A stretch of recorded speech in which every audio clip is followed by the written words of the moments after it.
fast. Now, why do you want to get out of the gate fast?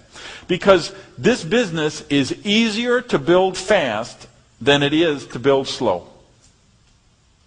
Believe it or not. It sounds ironic, it sounds like a paradox, but it's absolutely the truth. It's easier to build the business fast than it is to build the business slow. Why? Because when we build the business fast, we get momentum going. We get enthusiasm going.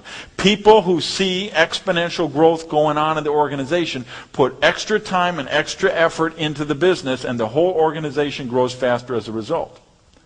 When a rocket takes off, a rocket might use 75, 85% of its fuel just to get off the launch pad and get out of the atmosphere.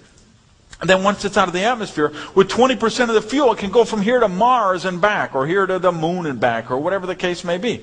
But the biggest thing is to break through gravity, get outside of the atmosphere. And it's very much the case in network marketing. You want to break through the initial inertia. You want to break through the initial fears and resistance, the little things that people have made up in their mind about why the business don't work, or why the business might be scary, or why they should procrastinate doing this or doing that.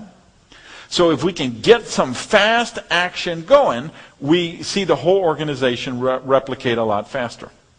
So one of the things, if you really want to get out of the gate fast, I'm going to suggest is you train your people who are working with the warm market prospecting to go through the whole get started training. They do their list of people. You want to have a list of at least 100 people. Now you think that I don't know that your people are going to say they don't know 100 people? Of course they're going to say that. It's in their DNA. They can't help themselves. It's just one of those knee-jerk reactions. And that's why you've got to get out that First Steps booklet that comes in that fast track heart attack thing. Who do you know named Joe? Who do you know named Mo? Who do you know named Curly? Who does your dry cleaning? Who did you buy your car from? Who's your carpet cleaning? Who do you rent your apartment from? Who's your attorney? Who's your CPA? Who's your hairstylist? Who's your lawn guy? Who's your pool guy? Who's your chiropractor? Who's your acupuncturist? And we start with the A and the acupuncture and the whatever, and we go all the way to zoologist. Okay, and we take them through the process, and they know more than 100 people. Remember a long, long time ago they had that Unabomber guy, lived in Montana in the woods somewhere, and he was mailing out these mail bombs everywhere. The guy lived in the woods with no electricity, no running water, no nothing. They finally arrest him, and then they're going around the town, they're interviewing him, and everybody knows the guy. It's like, yeah, he used to tie up his bike here and he'd buy supplies there. Yeah, he came in every Wednesday and he'd have a coffee at the shop. So if the Unabomber knows 100 people,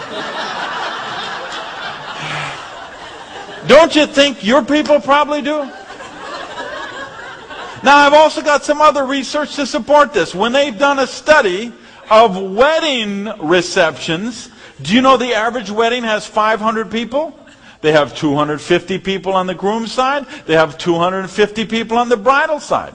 Which makes sense, because when they also did some checking on the funerals, they found that the average funeral, median, 250 people signed the guest book. So the way I look at it, if you can turn out 250 people when you're dead, you can probably turn out 100 when you're still kicking.